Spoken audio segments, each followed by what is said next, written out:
গৰ্ভৱতী মহিলাই হাঁহৰ ডিম খাব পাৰিনে নোৱাৰি জনাবচোন দেই। মানে মানুহজনে কালি 10টামান হাঁহৰ ডিম লৈ আহিলে, বজাৰত পায়, কিন্তু এতিয়া মোৰ ভয় লাগিছে মানে খাব পাৰিনে নোৱাৰি। তথাপিতো আৰু আজি যেনে তেনে এটা বোলো খাওঁ মেগীৰ লগতে। মেগী ইয়াত দেখিছেনে, আৰু মেগীত মই মানে নেমু চেপি একদম দিলে বহুত ভাল পাওঁ খাবলৈ। আৰু এইকেইদিনে মই এনেকৈয়ে দি আছোঁ দেই ভিডিঅ'বিলাক, নাই বেলেগ ভিডিঅ' দিয়া নাই, অকল খোৱা বোৱা।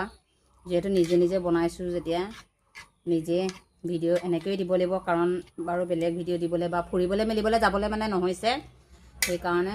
আৰু আজি মই এইটো প্ৰথম হাঁহৰ ডিম খাম, যিহেতু মোক ডিম খাবলৈ কৈছে, ডিম বিচাৰি গ'ল হাঁহৰ ডিমহে পালে।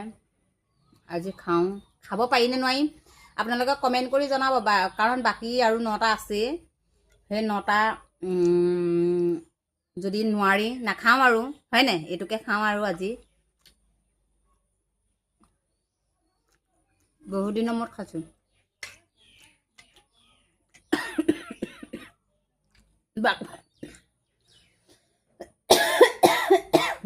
বাকলি অকণ গুচি গ'লে উলিয়াই পেলাম। এই নাহে